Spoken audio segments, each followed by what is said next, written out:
सभी लोग जल्द से जल्द ज्वाइन हो जाइए, अपने फ्रेंड सर्कल में भी बता दीजिए आप लोग।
हेलो अंकित।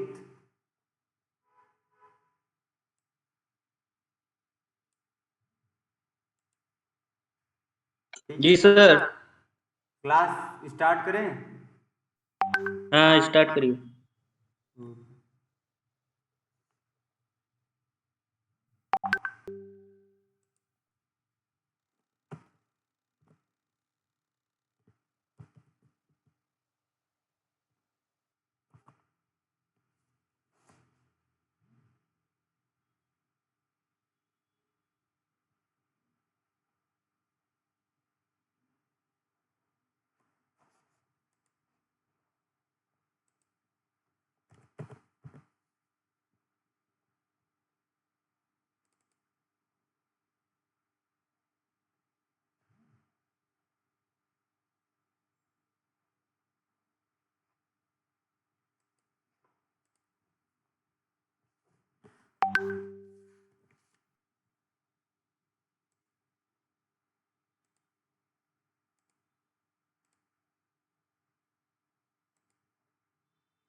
ठीक है, लास्ट हम लोगों ने क्या क्या पढ़ लिया था।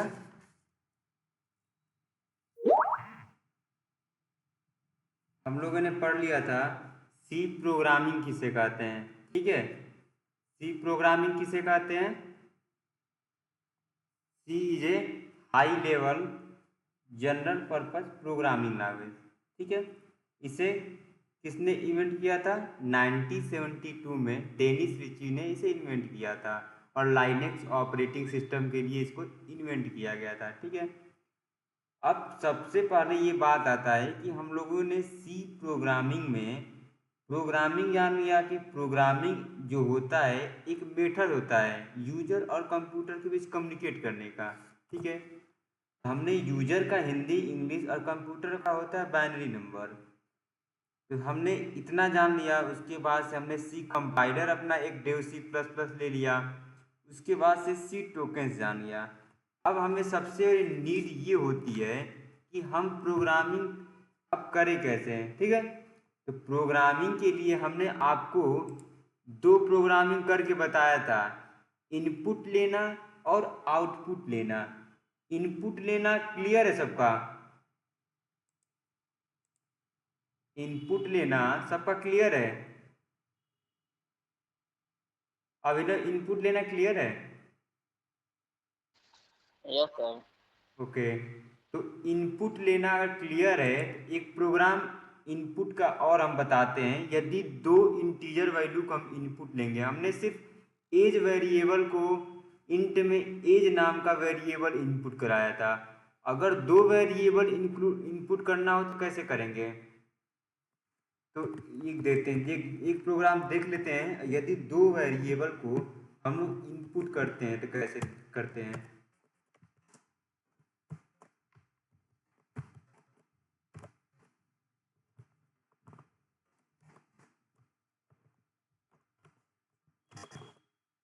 ठीक है, ये हमने मेन फंक्शन स्टार्ट किया है। किसी प्रोग्राम करने से पहले हम लोग उसका हेडर फाइल और उसका मेन फंक्शन डिक्लेयर करते हैं। ठीक है, हमने इसमें ले लिया इंटीजर ए।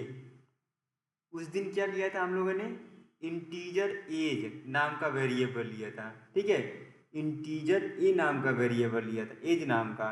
लेकिन आज हम लोग दो वेरिएबल लेते हैं, इंटीजर ए और बी, दो वेरिएबल लेते हैं। ठीक है, अब इन दोनों वेरिएबल को हमें इनपुट करना है।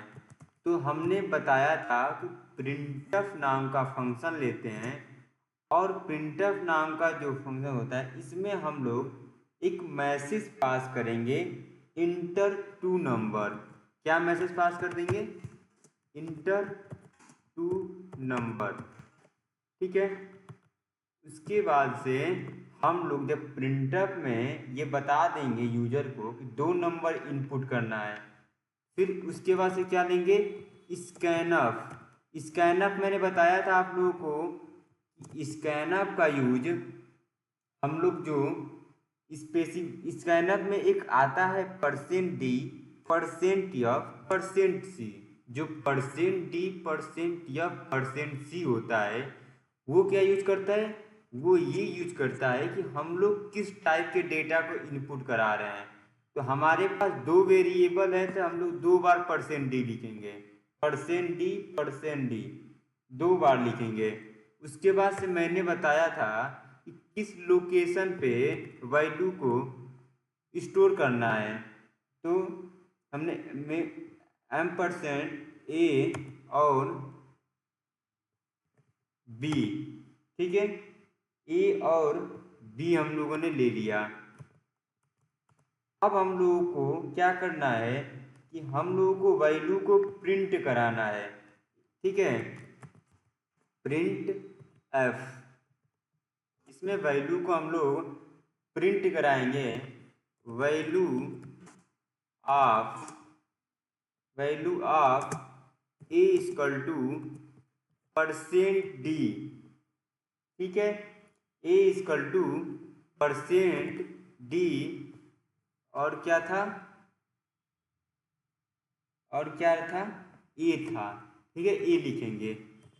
उसके बाद से हम लोग क्या करेंगे, उसके बाद से हम लोग एक और प्रिंटफ लेंगे, उसमें वैल्यू बी को प्रिंट करा देंगे।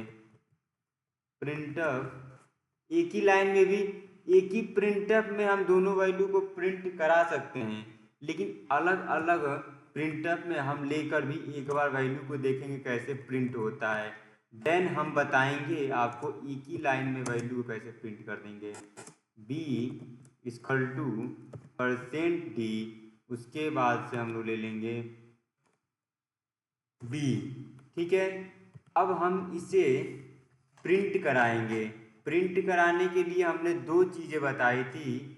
हम एग्जीक्यूट में जाकर कंपाइल एंड रन पे क्लिक कर सकते हैं, या F11 को प्रेस कर सकते हैं, या हम यहाँ पर कंपाइल एंड रन लिख कर आता है उसको क्लिक कर सकते हैं। ठीक है, तो हमारा जो प्रोग्राम है वो रन कर जाएगा। अब ये पूछ रहा है कि इंटर टू नंबर, दो नंबर को इनपुट दीजिए। मैंने दो नंबर में एक 4 ले लिया और एक 5 ले लिया। तो इसने बता दिया कि value of A equal to 4 और value of B equal to 5। ठीक है, इसने हमें इनपुट दे दिया। अब क्या करेंगे कि ये एक ही लाइन में दे रहा है, ये देख रहे हो आप लोग, ये जो आंसर दे रहा है वो value of A equal to 4 एक ही लाइन में आ रहा है, value of 5 equal to B 5 एक ही लाइन में आ रहा है। इस एक लाइन को हम लोग क्या करेंगे, यहाँ पर हम लोग लिख देंगे न्यू लाइन। ठीक है, यहाँ पर हम लोग दे देंगे न्यू लाइन। उसके बाद से यहाँ पर भी हम लोग दे देंगे नीचे की जो भी होगा। अब हम लोग कंपाइल एंड रन करेंगे। तो यहाँ पर अब हम इनपुट देते हैं 4 और देते हैं 5, तो 2 लाइन में आ गया। Value of A equal to 4 आ गया, value of B equal to 5 आ गया। ठीक है, तो न्यू लाइन क्या करता है कि लाइन को ब्रेक करके न्यू लाइन में ऐड कर देता है कि अगले लाइन में उसे करना है। अच्छा, आउटपुट जो होता है मैंने बताया था कि इसके ऊपर देखते हैं आउटपुट, ये आउटपुट होता है। ठीक है, इस लाइन के ऊपर जो भी होता है ये आउटपुट बताता है। ठीक है, अच्छा, अगर हम ये परसेंट डी क्या करता है, हमने अभी तक तो ये जाना कि परसेंट डी जो होता है, हमने ये जाना है कि परसेंट डी दो बात को बताता है। जो परसेंट डी होता है वो दो बात को बताता है। एक बात को ये बताता है कि वैल्यू इंटीजर है कि फ्लोट है कि कैर है। ठीक है, एक बात ये बताता है, और दूसरा बात वो क्या बताता है, परसेंट डी दूसरा बात बताता है कि वैल्यू को कहाँ पर प्रिंट करना है, वैल्यू कहाँ पर प्रिंट करना है। हमें बताएगा परसेंट डी जो करता है वो दो बात बताता है।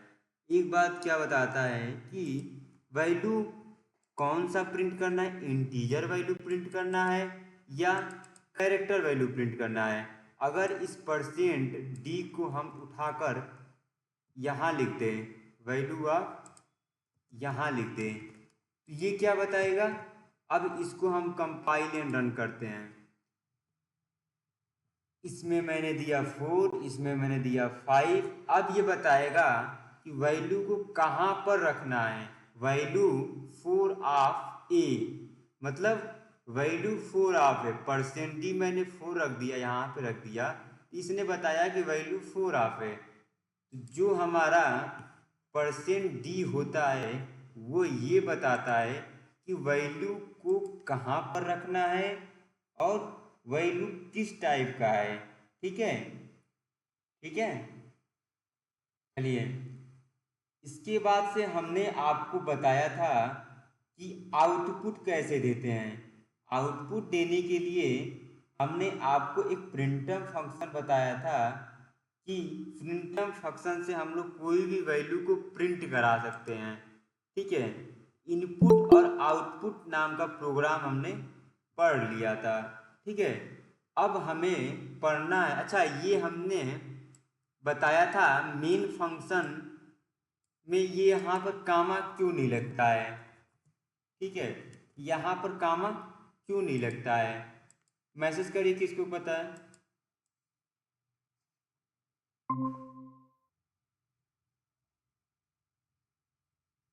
कोई अपना एक माइक ओपन करके बता सकता है, क्योंकि जानना बहुत ज़रूरी है, समझना बहुत ज़रूरी है, क्योंकि सी प्रोग्रामिंग जो होता है वो सारे टेक्नोलॉजी में का कंसेप्ट हमें क्लियर करता है।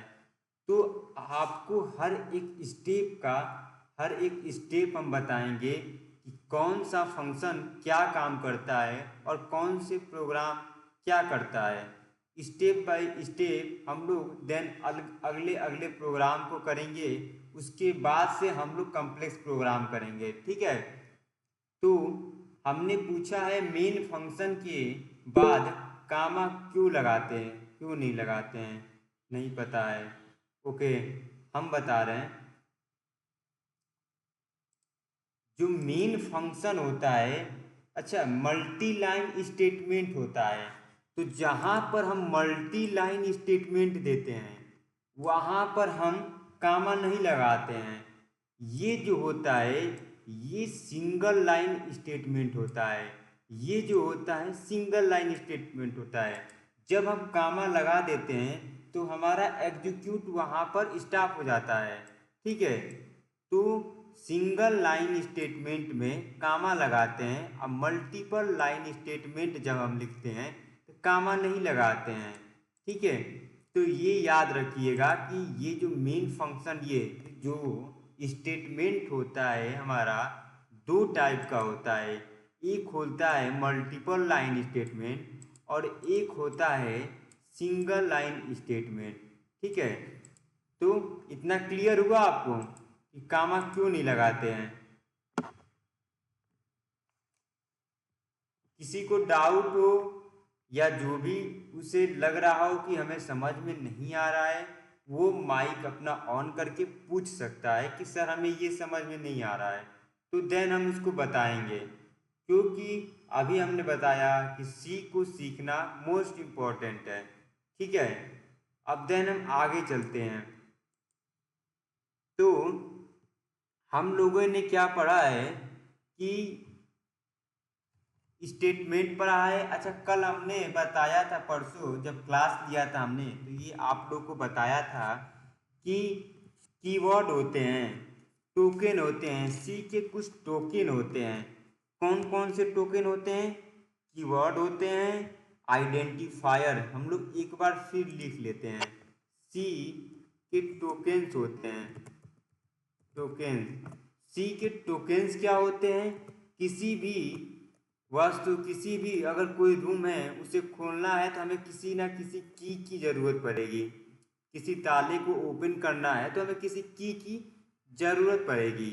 उसी तरह अगर हमें सी प्रोग्रामिंग सीखना है तो सी टोकन्स की नीड पड़ेगी। इनके बिना हम प्रोग्रामिंग नहीं कर सकते हैं। तो पहला हमने बताया था आपको कीवर्ड। कीवर्ड्स क्या होते हैं ये भी मैंने आपको कल एक्सप्लेन किया था। अब हम बताएंगे आइडेंटिफायर्स। ठीक है, आइडेंटिफायर्स भी मैंने आपको बताया हुआ है। उसके बाद से मैंने बताया था वेरिएबल्स। वेरिएबल्स, उसके बाद से क्या होता है? कंस्टेंट। उसके बाद से क्या होता है? ऑपरेटर।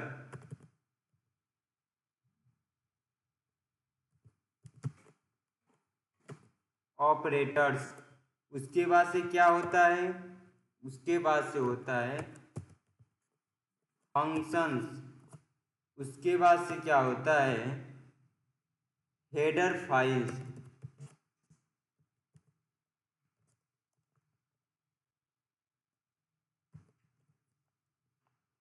ठीक है, तो ये 7, एक छूट रहा है हमारा डेटा टाइप। ठीक है, 8 होते हैं, एक छूट रहा है डेटा टाइप। ये 8 जो हैं कीवर्ड, जो टोकन है सी में, हमने आपको बताया था कि इनके बिना प्रोग्रामिंग हम नहीं कर सकते हैं। इसे बिना हम किए प्रोग्रामिंग नहीं कर सकते हैं। ठीक है, तो इन्हें सीखना हमें मोस्ट इम्पॉर्टेंट है प्रोग्रामिंग के लिए।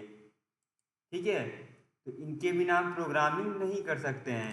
तो कीवर्ड मैंने आपको बताया था कि keyword is a reserve word. जैसे इफ, तो जैसे कीवर्ड है वो हमारा होता है रिजर्व वर्ड। उसमें आपका इफ आता है, एल्स आता है, इंटीजर आता है, फ्लोट आता है, कैर आता है। उसी तरह आइडेंटिफायर होता है। आइडेंटिफायर क्या काम करता है कि यूजर डिफाइंड नेम होता है, यह यूजर डिफाइंड नेम होता है। ठीक है, उसके बाद से जो वेरिएबल होता है, एक वैल्यू कंटेनर होता है। कल आपको मैम ने बताया होगा कि वेरिएबल क्या होता है। तो जो वेरिएबल होता है एक वैल्यू कंटेनर होता है, जिसमें हम कोई वैल्यू को असाइन करते हैं या स्टोर करते हैं। जो कंस्टेंट होता है वो भी वेरिएबल वैल्यू को कंटेन करता है, बट इसमें हम एग्जीक्यूशन के टाइम वैल्यू को चेंज नहीं कर पाते हैं। ठीक है, ऑपरेटर। ऑपरेटर जो होता है एक प्रकार का स्पेसिफिक वर्क होता है, जिसमें हम लोग अर्थमेटिक और लॉजिकल चीज़ें परफॉर्म करते हैं। उसके बाद से हम लोग फंक्शन जानेंगे। फंक्शन क्या होता है कि function is a block of code. जो फंक्शन होता है ये एक ब्लॉक ऑफ कोड होता है। मतलब कि हम फंक्शन को एक बार डिक्लेयर करते हैं और उसे कई जगह कॉल कर सकते हैं या यूज कर सकते हैं। Header files. हेडर फाइल्स एक कलेक्शन ऑफ बेसिक प्रोग्राम, मतलब प्रोग्राम का एक कलेक्शन होता है जिसमें stdio.h, math.h और कई तरह के फाइल्स इसमें इंक्लूड होते हैं। conyu.h, math.h, string.h जो भी हम लोग यूज करते हैं इसी हेडर फाइल्स में इंक्लूड होता है। डेटा टाइप क्या करता है, मैंने बताया था कि 3 टाइप के डेटा टाइप हमको यूज करना है, एक इंटीजर, एक फ्लोट और एक कैर। ठीक है, तो डेटा टाइप वो होता है जो इंटीजर, फ्लोट और कैर के रूप में हमें ये बताता है कि किस टाइप का डेटा स्टोर करते हैं। ठीक है, तो हम लोगों ने इतनी चीज़ें जान चुकी थी पिछले प्रोग्राम में कि ये होता है। अच्छा, मैंने उसी दिन बताया था कि फॉर्मेट स्पेसिफायर,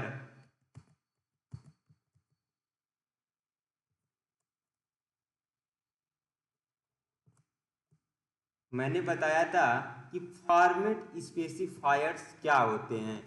तो फॉर्मेट स्पेसिफायर जो होते हैं वो 3 टाइप के होते हैं।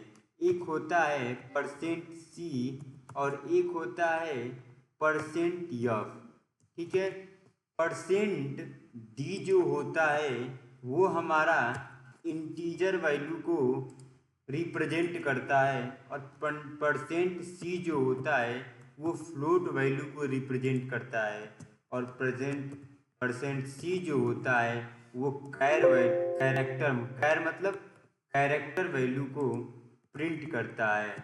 ठीक है, तो ये सब हमारे कुछ इम्पॉर्टेंट पॉइंट जो हमें जानना ज़रूरी है सी प्रोग्रामिंग में, क्योंकि जब हम आगे की प्रोग्राम करेंगे जैसे calculator banana, add of 2 number, उसके बाद से कई सारे जो प्रोग्राम हैं जिनको हम करेंगे तो इसमें इन सब का यूज होगा कि ये होता क्या है। और जब हम प्रोग्राम करते हैं तो उसके पहले अगर हमें पता नहीं होता है कि प्रिंटफ क्या का वर्क कर रहा है, इंटीजर क्या वर्क कर रहा है और स्कैनर क्या वर्क कर रहा है, तो हम प्रोग्राम को नहीं बना सकते हैं। ठीक है, हम प्रोग्राम को नहीं बना पाएंगे। ठीक है, तो एक और प्रोग्राम आपको बताते हैं। एक होता है आस्काई वैल्यू। आस्काई वैल्यू क्या करते हैं, आस्काई वैल्यू का एक प्रोग्राम बताते हैं आपको। आस्काई वैल्यू हम लोग धीरे धीरे स्टेप बाय स्टेप सारे प्रोग्राम बनाएंगे, देन आगे के प्रोग्राम को हम लोग करेंगे। ठीक है, डेटा टाइप, हाँ डेटा टाइप अंकित ये होता है कि किस टाइप का डेटा हम स्टोर करना चाहते हैं वो बताता है।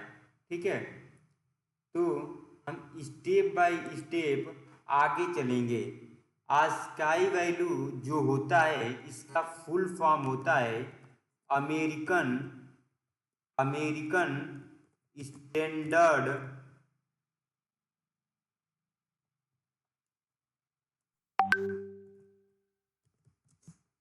American standard American standard.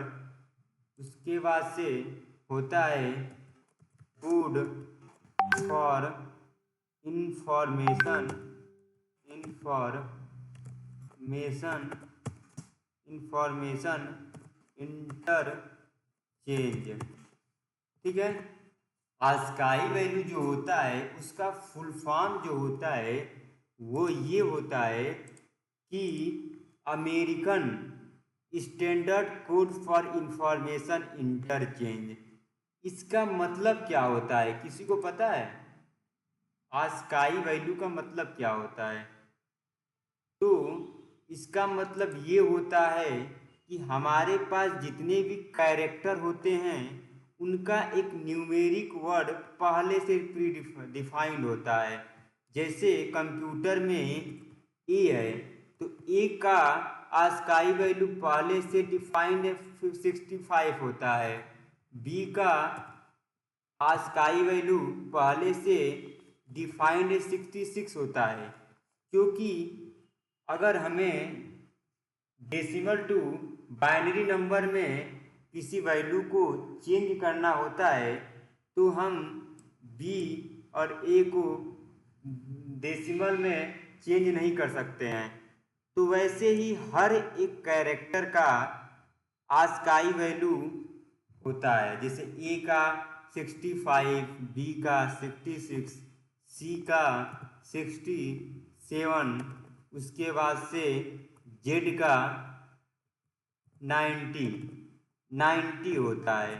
ठीक है, उसी तरह स्मॉल में एक कैरेक्टर का 97 होता है, उसके बाद से बी कैरेक्टर का होता है 98, उसके बाद से सी कैरेक्टर का होता है 99, उसके बाद से डी कैरेक्टर का होता है 100।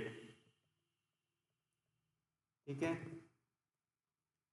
तो डेसिमल टू बाइनरी जब चेंज करने की बात आती है कि हमें इसको डेसिमल टू बाइनरी चेंज करते हैं, तो हमें ये नंबर्स पता होना चाहिए, क्योंकि नंबर्स को ही हम डेसिमल टू बाइनरी चेंज कर पाएंगे। ठीक है, तो हर एक वैल्यू का आस्काई वैल्यू होता है। ठीक है, तो हम सबसे पहले एक प्रोग्राम करेंगे जिसमें हम आस्काई वैल्यू को प्रिंट कराएंगे कि हमें आस्काई वैल्यू कैसे मिलता है।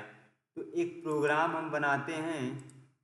किसी को कोई डाउट इतना तक जितना अभी हमने बता दिया? आदित्य, आपको कोई डाउट है? मेरी वॉइस जा रही है सबको? अभिनव, वॉइस जा रही है? Yes sir. ओके, तो हमने अभी तक जितना बताया है, आदित्य को नो सर, अभिनव वॉइस जा रही है? यस सर, वॉइस आ रही है। ओके, आदित्य एक बार चेक करिए आप, वॉइस क्यों नहीं? ओके, तो आगे हम लोग मूव करते हैं कि हमको आस्काई वैल्यू का प्रोग्राम करना होता है। तो सबसे पहले हमने यह बताया है कि कोई भी प्रोग्राम करने से पहले हम एक मैसेज देंगे कि यह किस टाइप का प्रोग्राम होता है। ठीक है, तो हमने लिखा to get ASCII value of character. ठीक है, कैरेक्टर, कैरेक्टर, तो मैंने एक मैसेज दे दिया to get value of, to get ASCII value of character. ठीक है, 1 मिनट। हाँ सर, क्लास ले रहा था सर ऑनलाइन। ओके, अभी करता हूँ। ठीक है, तो हमने सबसे पहले हमें डिक्लेयर करते हैं कि किस टाइप का वैल्यू हमें या क्या करते हैं प्रोग्राम में। तो सबसे पहले हम ये डिक्लेयर करते हैं, उसके बाद से हम लोग प्रोग्राम लिखते हैं hash include S T D O dot H. ठीक है, उसके बाद से हम मेन फंक्शन को डिक्लेयर करते हैं। मेन फंक्शन एक मल्टीपल स्टेटमेंट देता है, इसलिए हम यहाँ पे कॉमा का उपयोग नहीं करते हैं, यूज नहीं करते हैं। ठीक है, अब हम यह जानेंगे कि हमें कोई वैल्यू को, कोई कैरेक्टर वैल्यू का आस्काई वैल्यू प्राप्त करना है। तो हमने एक इंटीजर ले लिया x, जिसमें हमने कोई कैरेक्टर वैल्यू ch को स्टोर करा दिया। ठीक है, अब हम एक मैसेज दे देंगे कि प्रिंट एफ, और इसमें मैसेज दे देंगे कि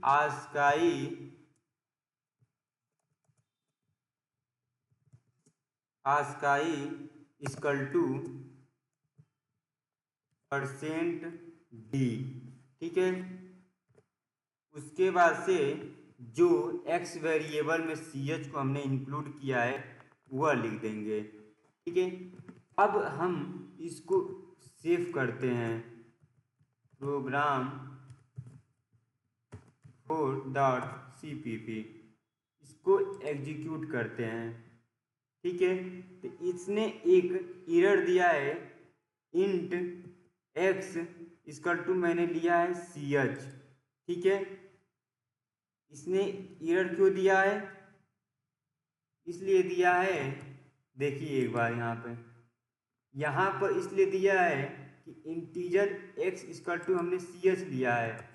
यहाँ पर मैंने जब इंट मेन कर दिया और फिर हम रन कराएंगे तो फिर भी यही बता रहा है। क्यों बता रहा है, तो हम यहाँ पर जाएंगे, इस इंट मेन और मेन फंक्शन से कोई दिक्कत नहीं होता है, ठीक है। इसमें ये होता है यहाँ पर कि हम एक कैरेक्टर वैल्यू लेते हैं। यहाँ पर कैरेक्टर वैल्यू क्या लेते हैं, स्टेप बाय स्टेप अगर नहीं समझ में आएगा तो आप लोग हमें बताइएगा, टोटल प्रोग्राम हम लोग बता रहे हैं, ठीक है। आपको एक एक चीज़ बताएंगे। कैरेक्टर जो होता है, इसमें मैंने एक कैरेक्टर टाइप का वैल्यू लिया ch, ठीक है। इसमें हमने एक मैसेज दिया प्रिंट एफ में एक मैसेज देंगे हम, इंटर ए कैरेक्टर, ठीक है। सबसे पहला काम यूजर को बताएंगे, इंटर ए कैरेक्टर। उसके बाद से हम स्कैनफ लेंगे, स्कैनफ के अंदर हम लोग लिखेंगे %d लिखेंगे, क्या लिखेंगे, गलत है ना, ये %c लिखेंगे। क्यों, क्योंकि हमारा जो वैल्यू है वो कैरेक्टर टाइप का है।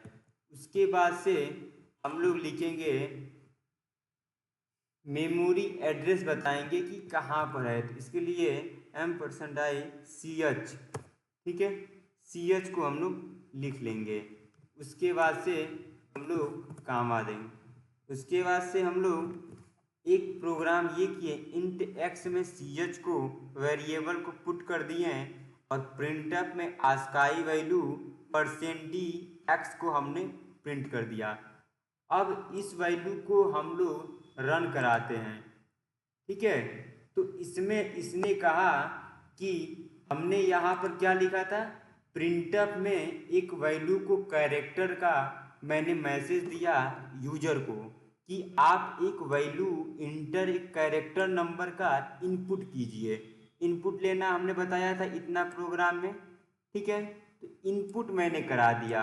अब उस इनपुट में मैंने एक इंटीजर नाम का वेरिएबल लिया इंट x, उसमें मैंने कैरेक्टर नाम के वैल्यू को स्टोर करा दिया, ठीक है। उस कैरेक्टर वाले वैल्यू को प्रिंटफ किए आस्काई इक्वल टू %d, जो x में ch स्टोर है उसे हम प्रिंट करा देंगे। देखिए कैसे होगा, इसमें बोल रहा है इंटर ए कैरेक्टर ए को ये आएगा तो इसका आस्काई वैल्यू आ जाएगा 65, ठीक है। तो इसका आस्काई वैल्यू 65 आ जाएगा। यहाँ पर मैंने बताया था यहाँ पर कि हर एक कोड का अपना एक स्टैंडर्ड नंबर होता है, एक अपना कोड होता है, ठीक है। हर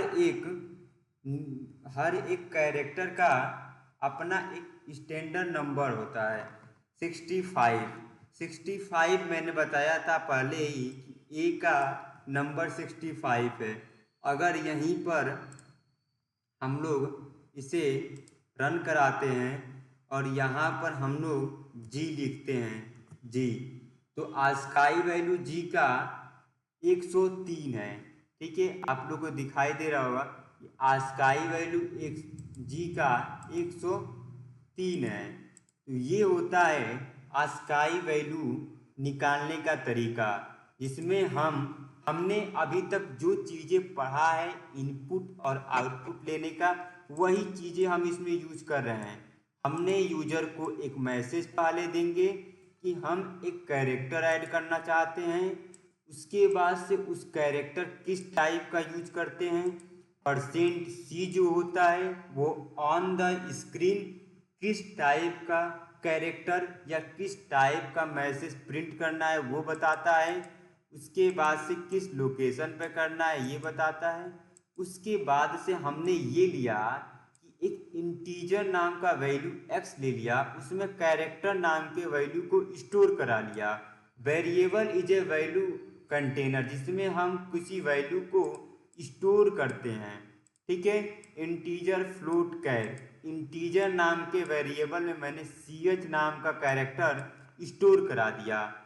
अब मैंने बोला प्रिंट कर दीजिए ASCII value equal to %d, %d की हमें इंटीजर टाइप का वैल्यू प्रिंट करना है और जो किस टाइप में है x में है, तो वो वैल्यू हमने प्रिंट करा दिया यहाँ पर कि इंटीजर टाइप का कैरेक्टर टाइप का वैल्यू g में हमने आस्काई वैल्यू इसका 103 ये आ कहाँ से रहा है, तो ये कंप्यूटर में पहले से हर एक कैरेक्टर का American standard code for information interchange value Disha define है कि हर एक कैरेक्टर का वैल्यू डिफाइन होता है।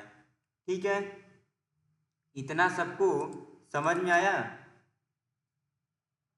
एक बार मैसेज कर दीजिए या कोई एक ना एक माइक ओपन करके बता दे हमें।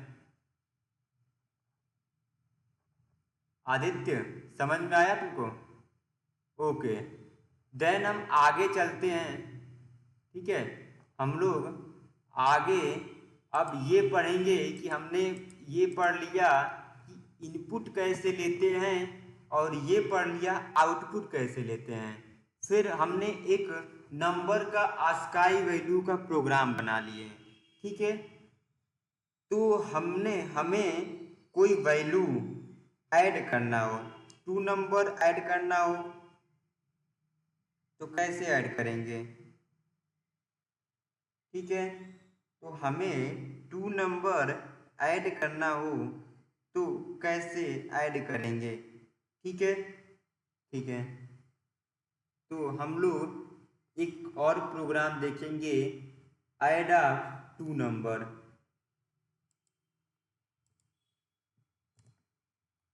तो वही काम हम लोग फिर करेंगे, एक मैसेज देंगे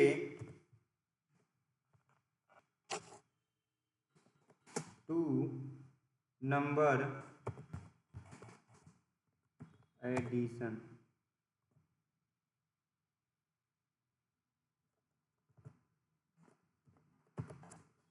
टू नंबर एडिशन। इसके बाद से हम लोग लिखेंगे हैज इंक्लूड stdio.h। उसके बाद से हम लोग लिखेंगे मेन फंक्शन।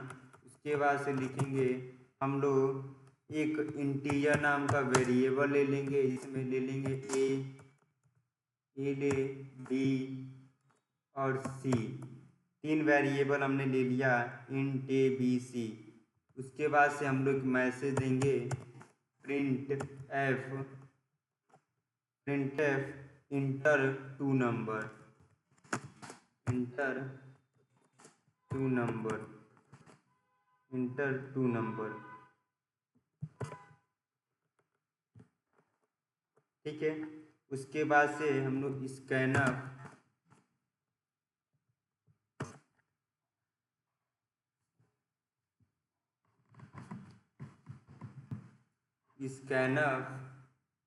%d, उसके बाद से scanner %d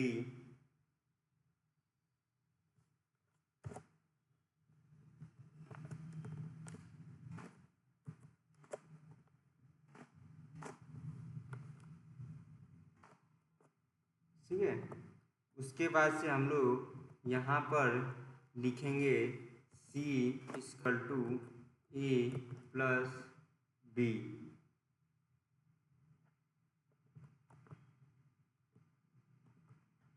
print F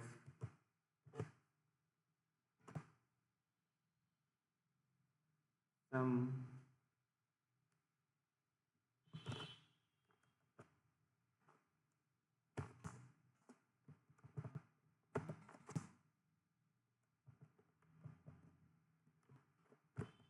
some equal to percent D, उसके बाद से सी। ठीक है, प्रोग्राम 5.cpp। अब इसको हम रन कराएंगे। इसमें मैंने लिखा 23 और लिखा 2034, 57 आ गया। अब हम प्रोग्राम को समझ लेते हैं एक बार। हमने यह लिखा है कि इंटर टू नंबर एडिशन नाम का एक हमने मैसेज दिया है, यहाँ पर डिक्लेयर किया है प्रोग्राम को। उसके बाद से हैज इंक्लूड stdio.h हमने एक हेडर फाइल को डिक्लेयर किया मेन, जो हर एक प्रोग्राम में हम लोग करते हैं। इसके बाद से मैंने एक 3 वेरिएबल ले लिया, ए बी सी। ठीक है, तीनों वेरिएबल ले लिया और मैंने जो बताया था कि यूजर को एक मैसेज ये देंगे प्रिंटअप में, इंटर टू नंबर, 2 नंबर को ऐड करना हो तो इंटर टू नंबर। फिर मैंने स्कैनअप में 2 नंबर है तो 2 इंटीजर होंगे तो परसेंट डी और उनको किस लोकेशन पे करना है, ए और बी। अब इस सी में मैंने ए प्लस बी को ऐड कर दिया और इसको हम यहाँ पे प्रिंट कर दिए sum equal to percent C, क्योंकि परसेंट ये जो सी है उसको मैंने परसेंट डी से डिफाइन क्यों किया है, क्योंकि जो सी है वो भी इंटीजर टाइप का है और जो सी है उसमें मैंने ऐड कर दिया। अब जब ये हम लोगों ने प्रोग्राम रन किया है तो इसने बताया है कि इंटर टू नंबर में 23 एक नंबर है और 34 एक नंबर है। तो 34 और 23 जब ऐड करेंगे तो 57 आएगा, मतलब 23 और 34 को जब जोड़ेंगे तो 57 आएगा। ठीक है, तो ये होता है 2 नंबर को कैसे ऐड कर रहे हैं। इसी तरह 3 नंबर को ऐड करना ये टास्क रहेगा आप लोग को कि 3 नंबर को ऐड करना है उसकी। ठीक है, तो इसी तरह 3 नंबर को ऐड करने के लिए ये आपका टास्क रहेगा। अब देन हम लोग आगे चलते हैं कि हम लोगों ने इतना चीज़ तो जान लिया कि ये ऐसे होता है, ये ऐसे होता है। अब हम लोग एक, आप लोग जाने होंगे ternary operator, ternary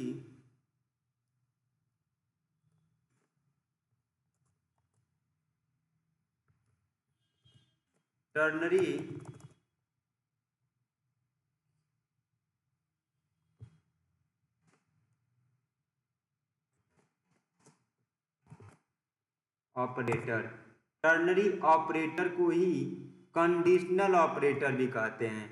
ternary operator या कंडीशनल ऑपरेटर नाम से ही आपको कुछ पता चल रहा होगा। कंडीशनल ऑपरेटर,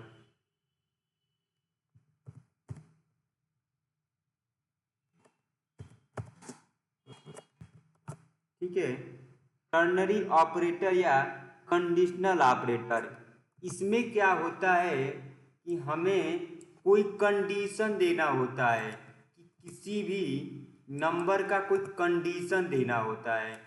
टर्नरी ऑपरेटर या कंडीशनल ऑपरेटर वो ऑपरेटर होता है जिसमें कोई ट्रू और फॉल्स का कंडीशन दे। जैसे एक आपको इसका सिंटेक्स बताते हैं, कंडीशन। ठीक है, कंडीशन, हमें कंडीशन ज्ञात करना है तो कंडीशन में कंडीशन यही रहेगा कि प्रोग्राम ट्रू हो colon false, program true colon false. इसमें इसको हम लोग ये लिख लेंगे, प्रोग्राम ट्रू कॉलन फॉल्स। ठीक है, तो ये एक कंडीशन दिया जा रहा है, कंडीशन में प्रोग्राम क्या ट्रू है या फॉल्स है। जैसे कंडीशनल ऑपरेटर रिलेशनल ऑपरेटर से मिलकर बना होता है। ठीक है, जैसे ए इसे जैसे कंडीशनल रिलेशनल ऑपरेटर से मिलकर बना होता है। जैसे एक प्रोग्राम अगर हम लोग फाइंड करेंगे get max number from two number, जैसे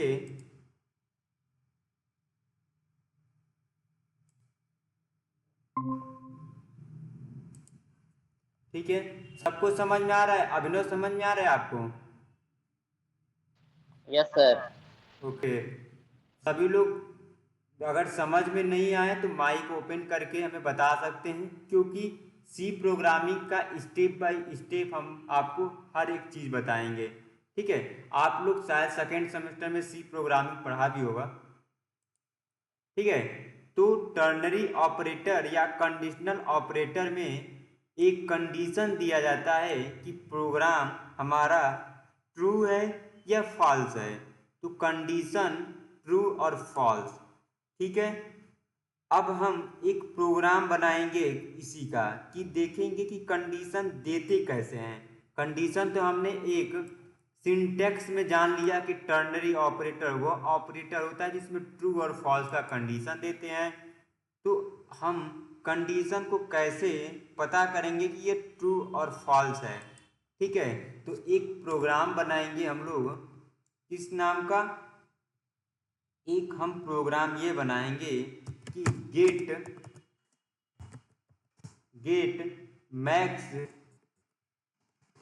gate max number from two number. ठीक है, हम लोग मैक्सिमम नंबर को दो नंबर में से हम लोग मैक्सिमम नंबर फाइंड करेंगे कि टू नंबर में से मैक्सिमम नंबर कौन सा है। ठीक है, तो उसके लिए हम लोग यहाँ पर लिखेंगे has include stdio dot H. इसके बाद से हम लोग मेन फंक्शन को स्टार्ट कर देंगे। उसके बाद से हम लोग दो वेरिएबल लेंगे। यहाँ पर हमने मैसेज में ही लिखा है कि टू नंबर में से मैक्स नंबर ज्ञात करना है, तो हमें दो वेरिएबल की नीड होती है। एक होता है ए और एक होता है बी। ठीक है, अब हम एक प्रिंटफ, किसी का माइक ऑन है क्या? मोहम्मद कैफ, अपना माइक ऑफ कर लीजिए।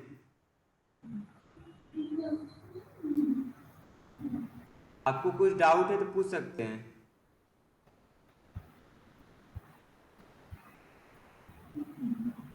आपको कुछ डाउट है? आप मैसेज भी कर सकते हैं अगर वॉइस नहीं आ रही हो तो। नो सर डाउट नहीं है कोई। ओके ओके, तो आप अपना माइक ऑफ कर लीजिए। सर हो नहीं रहा, वही कर रहे हैं। ओके, मैं ऑफ कर दे रहा हूँ। हाँ आप कर दीजिए। ठीक है, तो दो वेरिएबल लेते हैं, एक इंटीजर ए और इंटीजर बी। अब इस दोनों वेरिएबल में हमें मैक्स नंबर को फाइंड करना है कि मैक्स नंबर क्या होगा। तो एक प्रिंटफ फंक्शन लेते हैं, इसमें हमने ये मैसेज पास करेंगे कि इंटर टू नंबर। ठीक है, इंटर टू नंबर। ठीक है, इसके बाद से हम लोग कामा लगा देंगे। अब हमने पढ़ा था कि जब हम मैसेज को पास कर देंगे तो हम यह बताएंगे कि ऑन द स्क्रीन स्कैन में क्या प्रिंट होगा। दो वेरिएबल है इसलिए हम लोग %d लिखते हैं। यहाँ पर किस लोकेशन पे पास करेंगे वो लिखेंगे। उसके बाद से ए और बी, उसके बाद से हम लोग क्लोज कर देंगे। इतना तो आप लोग को समझ में आ रहा होगा। इतना हम लोग इनपुट और आउटपुट में बताए थे। अब हम यहाँ पर कंडीशन देंगे, इंट मैक्स नाम का एक वेरिएबल लेंगे। मैक्स जो है वो कंडीशन है, इक्वल टू। ठीक है, इंट मैक्स नाम का एक हम लोग वेरिएबल ले लिए। ठीक है, इसमें हमने पढ़ा था कि ए इज ग्रेटर देन बी। जो टर्नरी ऑपरेटर होता है वो रिलेशनल ऑपरेटर से मिलकर बना होता है। ए इज ग्रेटर देन बी, इसने एक कंडीशन दे दिया। हमने क्या बताया था, कंडीशन।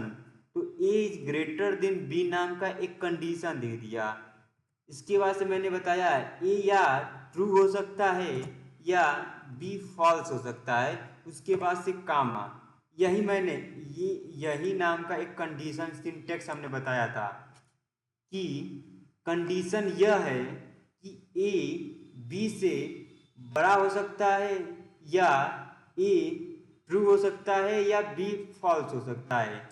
यही कंडीशन हमने बताया था आपको स्टेटमेंट में। उसके बाद से हमने एक प्रिंटफ फंक्शन लेंगे और इसमें हम लोग बता देंगे कि max number equal to %d। उसके बाद से हम लोग जो मैक्स नाम का इंटीजर लिया है उसको यहाँ पर डिक्लेयर कर देंगे और प्रोग्राम को सेव कर देंगे, प्रोग्राम 6.cpp। अब हम चेक करते हैं रन कराकर कि प्रोग्राम क्या सही है। तो यहाँ पर हम लोग देते हैं 23 और यहाँ पर हम लोग देते हैं 24। तो मैक्सिमम नंबर क्या आ गया, 24। ठीक है, 23 और 24 में जो मैक्स नंबर है वो है 24। ठीक है, तो हमारा सिंपल सा प्रोग्राम यही था कि get max number from 2 number. तो हमने दो वेरिएबल लिया ए और बी। ए और बी में हमने यह चेक किया कि एक मैसेज देकर दो नंबर का कि इंटर 2 नंबर ए और बी। ठीक है, %d। उसके बाद से हमने एक कंडीशन यहाँ पर आपको बताया था कि कंडीशन ट्रू फॉल्स, यही हमने यहाँ पर यूज किया है इंट मैक्स में ए ग्रेटर देन बी, उसके बाद से क्वेश्चन मार्क A:B। और इस मैक्स नाम के जो वेरिएबल में हमने ये कंडीशन दिया है उसको हम लोग प्रिंट कर देंगे और यह चेक करेंगे कि क्या यह कंडीशन ट्रू होगा तो ए आएगा और बी, और फॉल्स होगा तो बी आएगा। ठीक है, तो 24 हमारा 23 और 24 में हमारा मैक्स नंबर 24 है, तो 24 रिजल्ट आ गया है। ठीक है, आउटपुट का मतलब रिजल्ट होता है। ठीक है, तो यह प्रोग्राम हम लोगों ने पढ़ लिया, conditional operator, ternary operator, input output, ASCII value और 2 नंबर को ऐड करना। ठीक है, अब हम लोग यह जानेंगे कि इतना हम लोगों ने पढ़ लिया। उसके बाद से आपको क्या पढ़ना है, डिसीजन मेकिंग।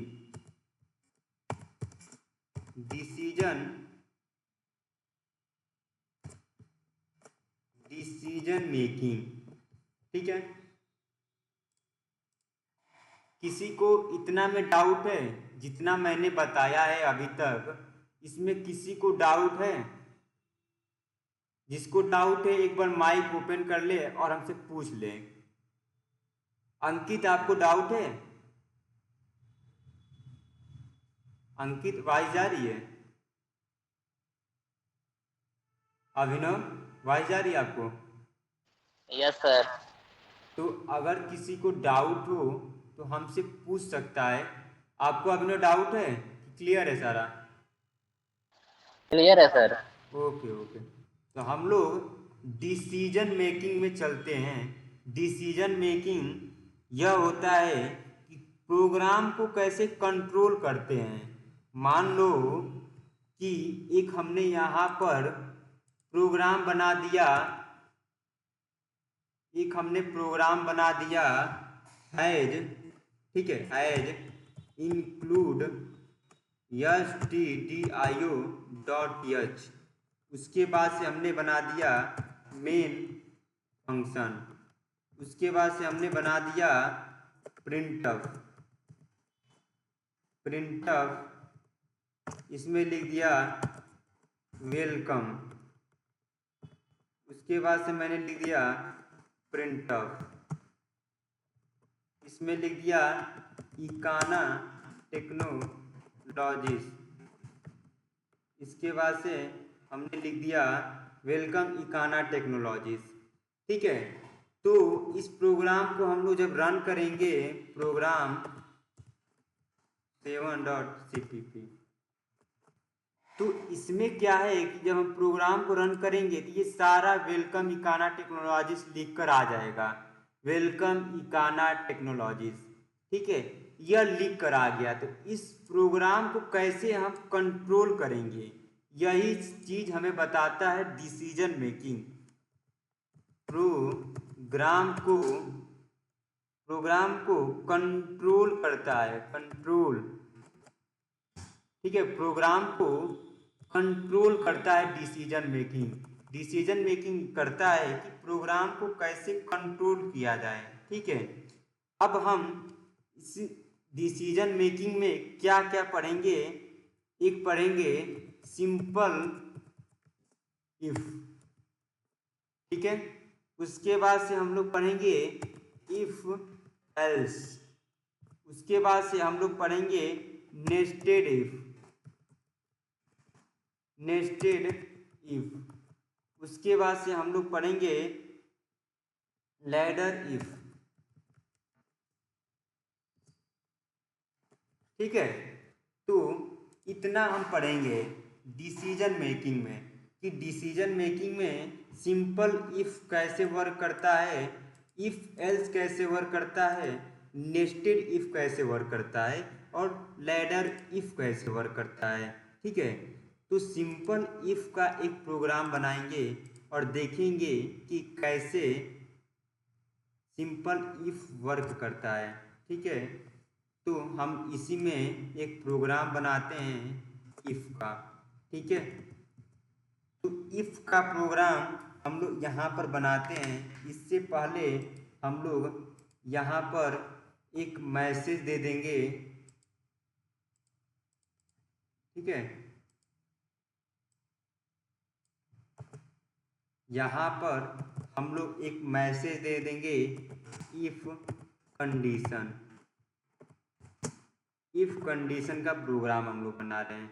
इसमें हम लोग लिख देंगे हैज इंक्लूड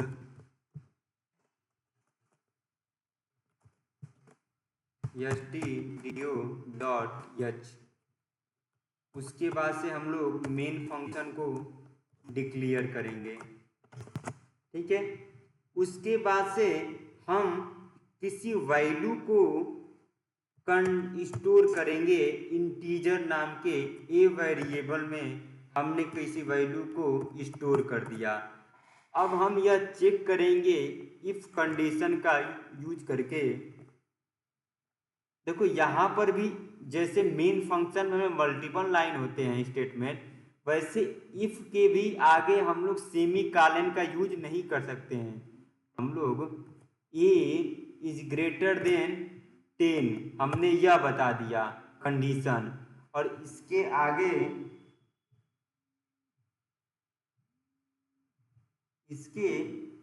हम लोग सेमी कॉलन का यूज नहीं करेंगे। क्यों नहीं करेंगे? क्योंकि यह भी मल्टीपल लाइन स्टेटमेंट यहाँ पर भी होता है। तो मैंने a = 5 लिया और मैंने यह कंडीशन दिया है कि a इज ग्रेटर देन 10। अगर a इज ग्रेटर देन 10 हो तो एक मैसेज प्रिंट हो जाए कि प्रिंटफ में वेलकम इकाना टेक्नोलॉजीज। ठीक है, एक मैसेज प्रिंट हो जाए वेलकम इकाना टेक्नोलॉजीज का। यदि ए 10 हो, 10 के बड़ा हो, ए 10 से बड़ा है, यदि ए जो है वो 10 से बड़ा हो तो एक मैसेज प्रिंट हो जाए वेलकम इकाना टेक्नोलॉजीज। देखते हैं तो कोई मैसेज नहीं है। मैसेज कहाँ आता है? इसके ऊपर जो आता है वो मैसेज आता है। तो यहाँ पर कोई मैसेज नहीं है क्योंकि कंडीशन ही गलत है। तो अगर यहाँ पर हम लोग लिखते हैं 1 लिखते हैं, ठीक है, तो अब इसको प्रिंट करते हैं तो हमारा आ जाएगा welcome Ekana technologies. If condition में यह प्रिंट हो गया, ठीक है। तो यह हमारा होता है इफ कंडीशन, इफ कंडीशन, ठीक है। अगर यहीं ए 10 लिख दे, इसमें मैंने लिख दिया print of welcome Ekana technologies, ठीक है, ए इज ग्रेटर देन, उसके बाद से एल्स में लिख दिया, एल्स में लिख दिया हमने, एल्स में लिख दिया प्रिंटफ हेलो, ठीक है। अगर ए 10 से बड़ा है तो printf welcome Ekana technologies output आएगा, नहीं तो हेलो आउटपुट आएगा, ठीक है। तो हमने यहाँ पर देखा कि हेलो आउटपुट आ रहा है क्योंकि ए का कंडीशन गलत है। इफ जो करता है वो कंडीशन ट्रू होने पर प्रिंट करेगा, एल्स कंडीशन गलत होने पर, फॉल्स होने पर एल्स कंडीशन लागू होता है, ठीक है। तो यहाँ पर हमने यह देखा कि इफ में एक और प्रोग्राम हम लोग बनाते हैं फाइंड ग्रेटर, तब आप लोगों को समझ में आ जाएगा अच्छे से।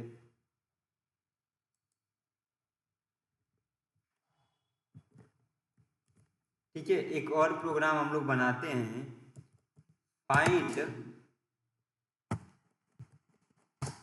Greater number using if condition का यूज करके दो नंबर को फाइंड करना है। तो हम लोग यहाँ पर लिखेंगे हैज इंक्लूड stdio.h, उसके बाद से हम लोग लिखेंगे मेन फंक्शन, उसके बाद से हम लोग यहाँ पर लिखेंगे दो वेरिएबल लेंगे ए बी, ठीक है। इन दोनों वेरिएबल में हम लोग एक मैसेज देंगे प्रिंटफ में इंटर टू नंबर, ठीक है, इंटर टू नंबर। उसके बाद से हम लोग स्कैनफ लेंगे, स्कैनफ में हम लोग देंगे %d, क्योंकि हम लोग दो वेरिएबल को चेक कर रहे हैं कि कौन सा नंबर ग्रेटर है, ठीक है। उसके बाद से किस लोकेशन पर, तो ए, उसके बाद से बी, उसके बाद से कामा। अब हम यह चेक करेंगे if A greater than B, तो क्या आएगा प्रिंटफ में, प्रिंटफ ए इज ग्रेटर, ठीक है, ये मैसेज आएगा। उसके बाद से एल्स में यह मैसेज जाएगा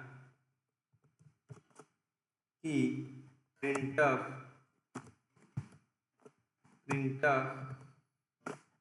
बी इज ग्रेटर, ठीक है। इसे प्रोग्राम 8.cpp नाम से सेव कर लेते हैं, ठीक है। अब इसे हम रन कराएंगे। इंटर दो नंबर देते हैं 23 और 24, तो बी इज ग्रेटर, ए की वैल्यू हमने दिया 23 और बी की वैल्यू मैंने दिया 24, तो आंसर आ गया बी इज ग्रेटर, ठीक है। हमने कंडीशन क्या दिया था कि दो वेरिएबल लिया ए और बी, और ए और बी को मैंने इनपुट कराया यूजर से कि इंटर टू नंबर, उसके बाद से मैंने एक कंडीशन लिया ए और बी, और उसमें मैंने ए इज ग्रेटर और एल्स में एक कंडीशन डाल दिया बी इज ग्रेटर। यदि ए बी से बड़ा होगा तो हमारा ए इज ग्रेटर देन प्रिंट हो जाएगा, ए नंबर प्रिंट हो जाएगा जो बड़ा होगा, और यदि बी बड़ा होगा तो बी नंबर प्रिंट हो गया। तो हमने यहाँ पर दो नंबर को इनपुट कराया है, एक नंबर 23 है और एक नंबर 24 है। तो इन दोनों नंबर में 24 नंबर बड़ा है, 23 और 24 में 24 नंबर बड़ा है, तो बी इज ग्रेटर हमारा आउटपुट आ गया है। ठीक है, सभी को समझ में आया? अभिनव, इफ और एल्स समझ में आया? कंडीशन डिसीजन मेकिंग क्या होता है? हेलो अभिनव, आवाज जा रही है? अंकित, ओके, आवाज जा रही है ना आप लोगों को? Yes sir. ओके, ठीक है। तो हमने इतना पढ़ लिया कि इफ कंडीशन क्या होता है, एल्स कंडीशन क्या होता है। इस पे हम लोगों ने 2 प्रोग्राम भी कर लिया कि इफ कंडीशन, एल्स कंडीशन। ठीक है, अब हम एक नेस्टेड इफ का प्रोग्राम देखेंगे। नेस्टेड इफ क्या होता है? ठीक है, तो नेस्टेड इफ का अगर आप मतलब समझे यहाँ पर, तो इफ इनसाइड इफ मतलब इफ के अंदर इफ का जब कंडीशन लगता है तो उसे हम नेस्टेड इफ कहते हैं। इफ के अंदर जब इफ का कंडीशन लगता है तो उसे हम नेस्टेड इफ कहते हैं। जैसे एक प्रोग्राम के थ्रू हम लोग देखते हैं, नेस्टेड इफ। ठीक है, इसमें हमने एक प्रोग्राम बनाया है, इंक्लूड stdio.h, और हमने एक प्रोग्राम लिया, मेन फंक्शन से स्टार्ट करते हैं। उसके बाद से हमने एक प्रोग्राम लिया ए, बी और सी। ठीक है, ये हमने ले लिया। अब हम एक मैसेज देंगे, प्रिंटफ इंटर 3 नंबर। हम लोग 3 नंबर को इंटर करेंगे। ठीक है, इंटर 3 नंबर। उसके बाद से हम लोग स्कैनफ मैच लेंगे। स्कैनफ में हम लोग %d, %d 3 हम लोग इंटीजर लिए हैं, तो 3 इंटीजर को %d से हम लोग लिख देंगे। उसके बाद से किस लोकेशन पे ए, उसके बाद से बी, उसके बाद से सी, उसके बाद से हम लोग यह चेक करते हैं कि हमने यह जाना कि नेस्टेड इफ जो होता है वो यह होता है कि इफ इनसाइड इफ। ठीक है, इफ के अंदर इफ। तो मैंने पहला कंडीशन में यह चेक किया कि ए जो है वो सी से बड़ा है। हमने क्या चेक किया? ए जो है वो सी से बड़ा है। यदि ए सी से बड़ा है तो प्रिंट क्या कर देगा? ए इज ग्रेटर। ठीक है, और यदि ए सी से बड़ा है तो प्रिंट कर देगा ए इज ग्रेटर। ठीक है, यदि ए सी से बड़ा है तो प्रिंट कर देगा ए इज ग्रेटर। वरना एल्स में क्या चलता है? एल्स में यह चलता है कि printf C is greater. By default ये चलेगा। ठीक है, तो यह चलेगा कि हमारा प्रिंटफ ए इज ग्रेटर और प्रिंटफ सी इज ग्रेटर। अब क्या कंडीशन आएगा एल्स के अंदर?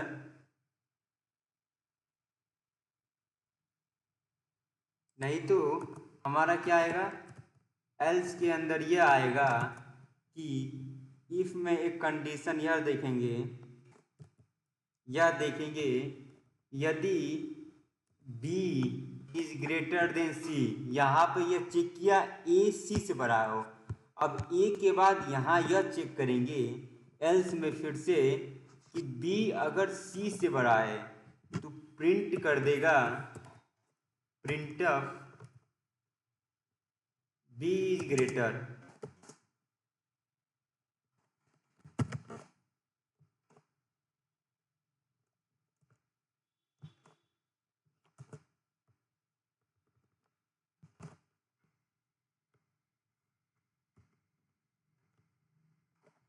ठीक है। तो हमारा ये प्रिंट कर देगा इफ b इज ग्रेटर, और एल्स में यह चलेगा नहीं तो printf c इज ग्रेटर।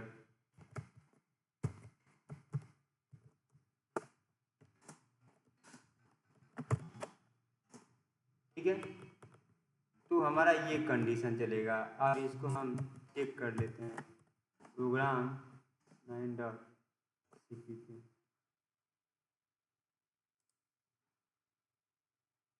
ठीक है, तो ये हमारा एक जगह ये एरर आ रहा है, हाँ, इफ के अंदर इफ।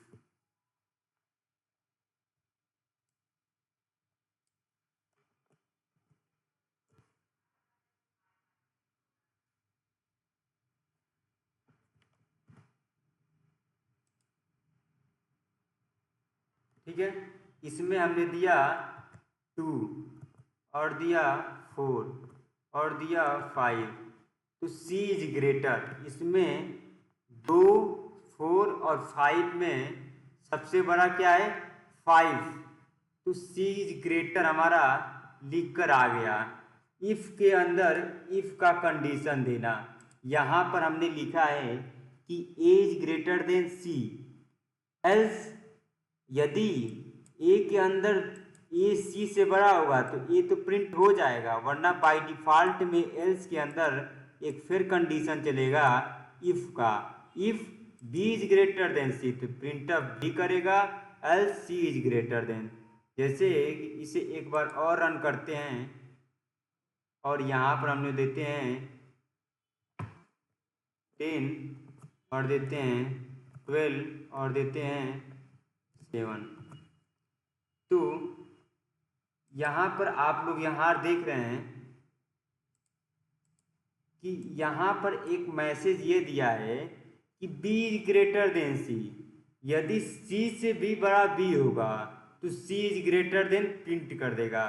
ठीक है, तो ये हमारा होता है नेस्टेड इफ का।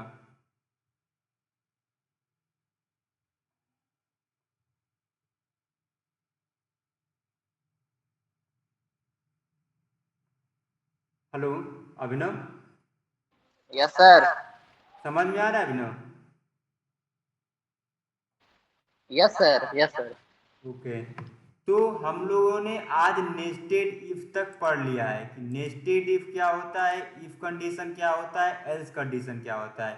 अब देन हम लोग इसी पर एक प्रोग्राम हम देंगे आप लोगों को टास्क में, वो करना रहेगा। उसके बाद से देन आगे की क्लासेस कंटिन्यू होगी, क्योंकि कुछ बच्चों ने मैसेज किया है कि सर हमें अर्जेंट वर्क है तो हम ज्वाइन नहीं कर पा रहे हैं।